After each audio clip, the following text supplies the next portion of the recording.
You're scrolling through your phone at midnight, watching people celebrate achievements you haven't reached, relationships you don't have, lives that seem effortlessly perfect while yours feels like constant struggle. You close the app. The emptiness doesn't leave. It follows you into sleep, into work, into every quiet moment when you're alone with your thoughts. And here's the part that should shake you. You've started believing something is wrong with you, that everyone else figured out the secret to happiness, except you. This isn't rare. It's epidemic. We're living in what Arthur Schopenhauer predicted 170 years ago, a civilization that has mistaken the nature of existence itself, teaching people that suffering is abnormal, that happiness is the default state, that if you're in pain, you're broken. He was wrong about many things, but about this, he saw what we're only now beginning to understand. What if I told you that your suffering isn't a bug in your psychology? What if it's a feature of reality itself? What if the reason you can't seem to fix yourself is because there's nothing to fix, only something profound to understand?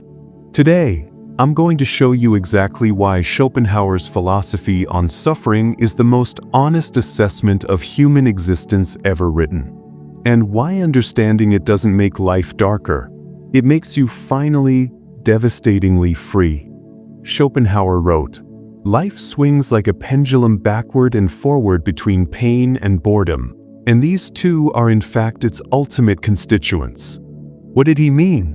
In his time, he saw the aristocracy of 19th century Europe, people with every material advantage, descending into opium addiction, melodramatic affairs, manufactured crises.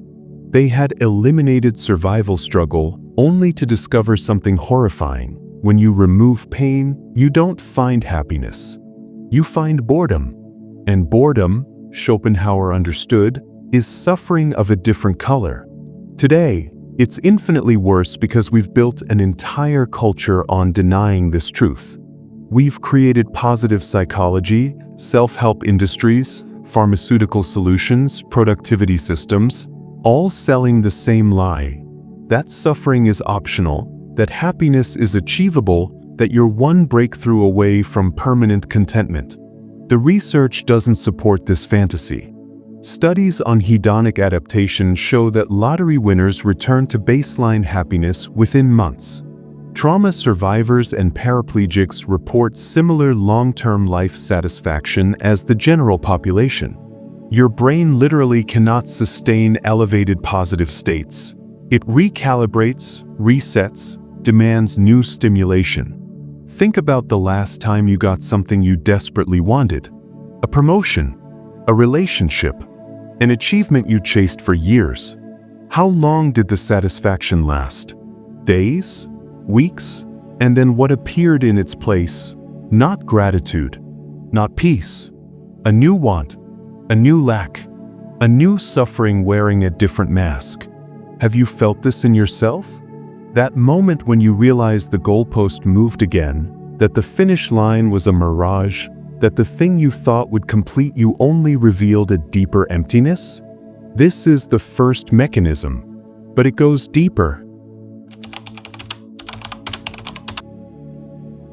You believe you want things: the relationship, the career, the body, the house, the validation. You experience these wants as deeply personal, as expressions of who you are. Schopenhauer understood a man can do what he wants, but not want what he wants. In his era, he watched people chase socially prescribed markers: marriage, lineage, property, believing these desires originated within them, never questioning whether they were implanted by culture, family, survival instinct. But today, it's algorithmically optimized. Your desires are engineered by machine learning systems that know your psychological vulnerabilities better than you do. Instagram shows you the life that will make yours feel insufficient. YouTube recommends the productivity who'll convince you that your worth equals your output. Dating apps train you to experience human beings as swipeable commodities. Imagine this: you open Instagram. Within 30 seconds, You've seen 6 people living versions of the life you don't have. The entrepreneur in Bali, the couple on their dream vacation, the influencer with the perfect body.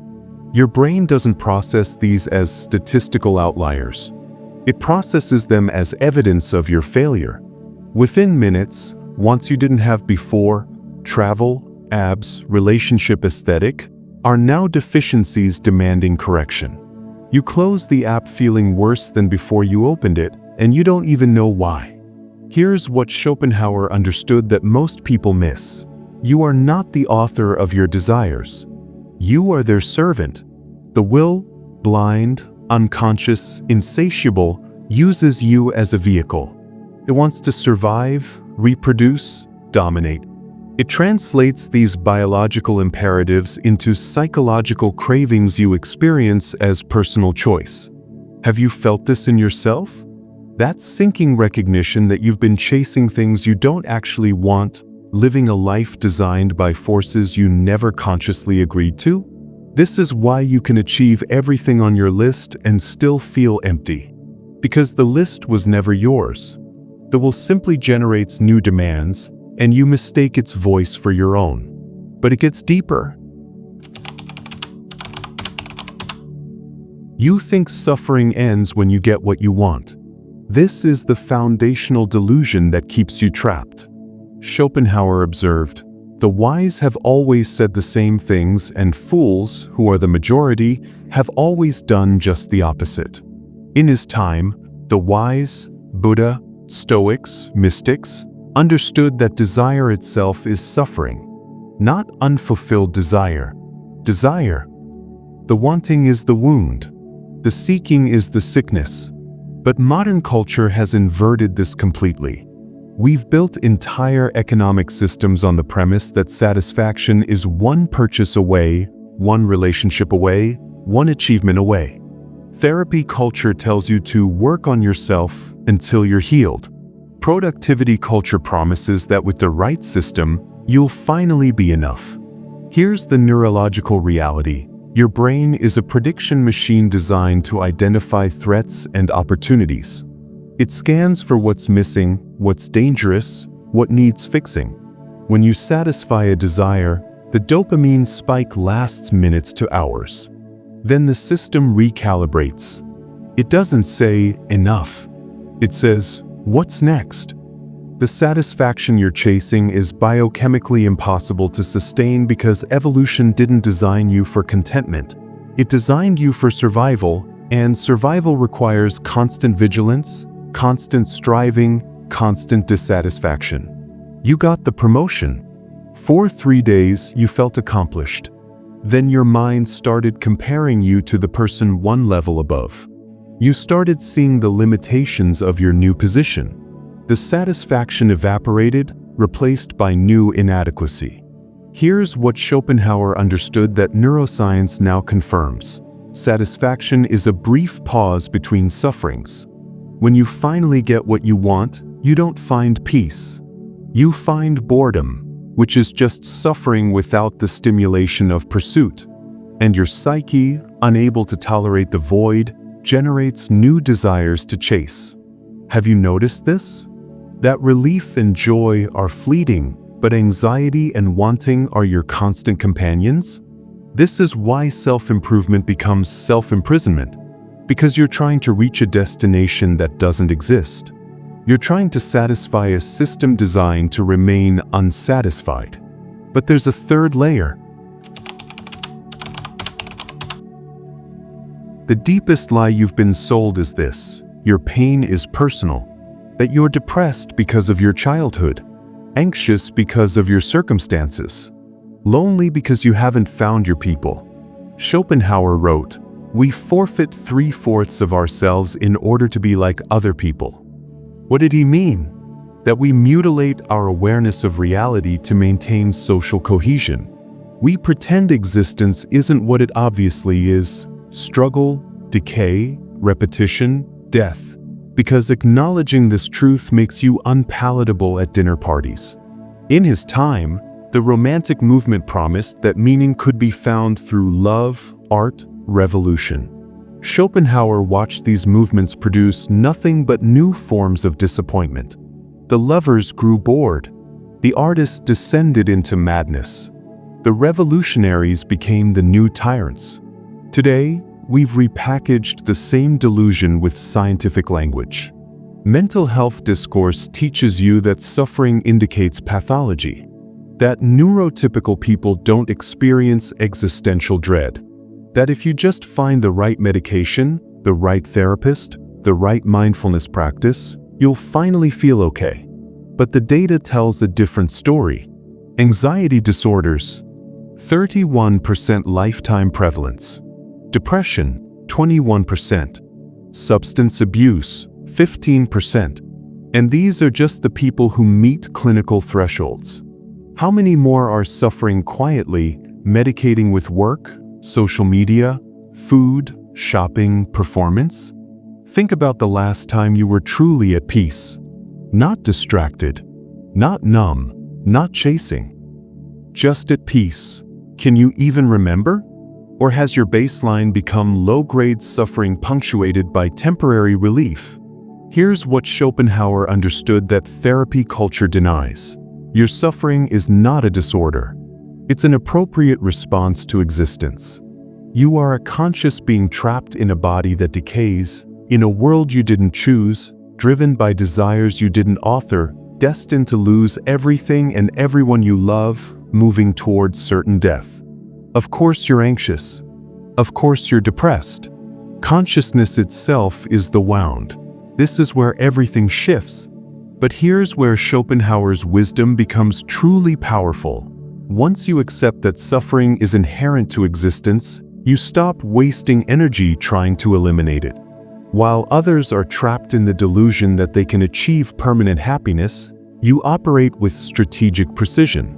While they're medicating symptoms, pathologizing normal human experience, exhausting themselves trying to fix what cannot be fixed, you're directing your energy toward the one thing that actually reduces suffering, reducing desire itself.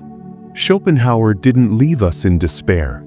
He gave us the escape route: aesthetic contemplation, compassion, and ascetic practice. Not as religious platitudes, but as consciousness technologies. When you contemplate art, nature, beauty, you temporarily suspend the will. The wanting stops. You're not trying to possess the sunset. You're not trying to improve yourself while listening to music. You enter timeless presence. The suffering dissolves because the desiring subject dissolves. When you cultivate genuine compassion, not performative empathy, but recognition that all conscious beings are expressions of the same suffering will, you stop seeing others as obstacles or resources. The competitive anxiety loosens. The isolation softens. When you practice reducing desires, not through repression but through conscious examination, you discover something remarkable. Most of what you want, you don't actually want. You want the wanting to stop. And the fastest way to end wanting isn't to satisfy desires. It's to see through them. While others are enslaved to the next achievement, the next relationship, the next dopamine hit, you'll be cultivating the only freedom available to conscious beings. Freedom from the tyranny of the will itself.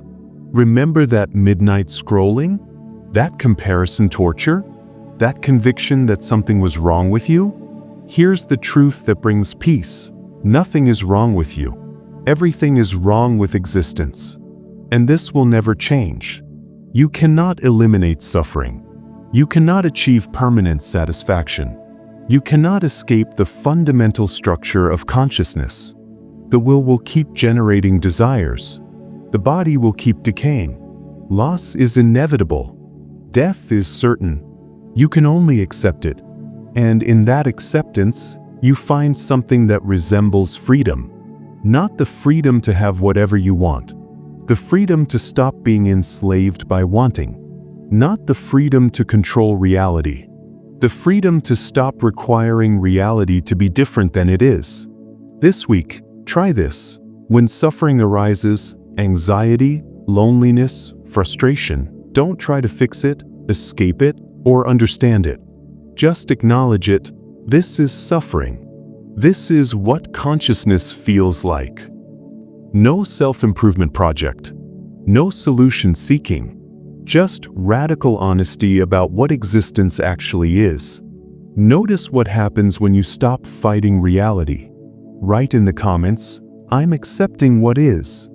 Schopenhauer spent his life mapping suffering not to increase it, but to end the exhausting delusion that it's optional.